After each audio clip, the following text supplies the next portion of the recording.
This question comes from Stefan Jabode of Danville, California, and it raises a question I've certainly never heard before.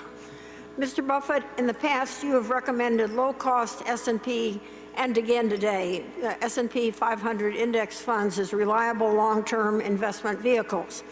These funds have certain inherent structural advantages, such as low costs and automatic reshuffling of their holding. But Berkshire also has certain structural advantages, such as financial leverage from the float and diverse capital allocation opportunities. I think of Berkshire as being ahead in this game.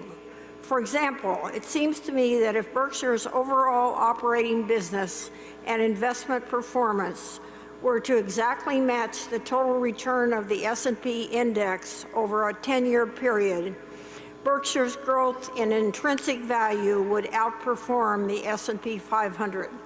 If you agree, could you estimate by how many percentage points? Well, the answer is I won't estimate anything, but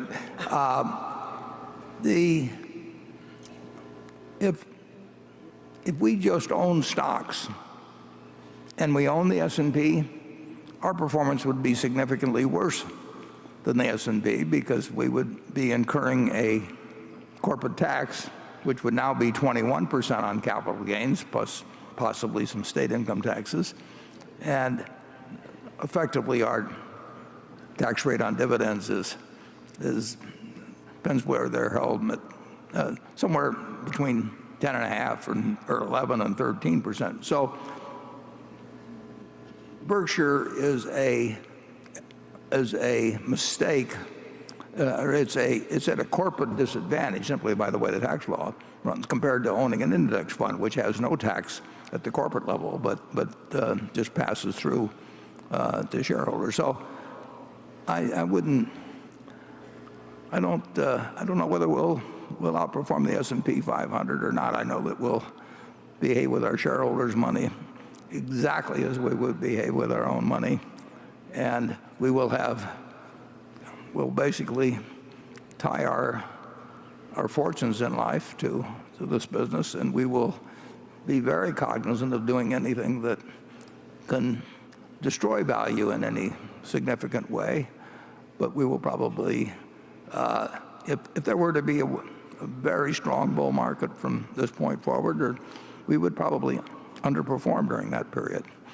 If the market 5 years from now or 10 years from now is at this level or below, we will probably overperform.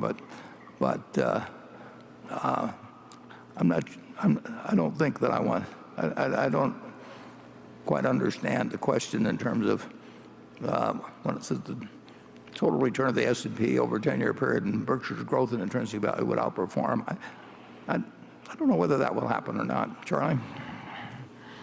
Well, there'd be one big advantage for the shareholders that pay taxes, and that is that the Berkshire shareholders, even if we just matched the S&P, we'd be way ahead after taxes.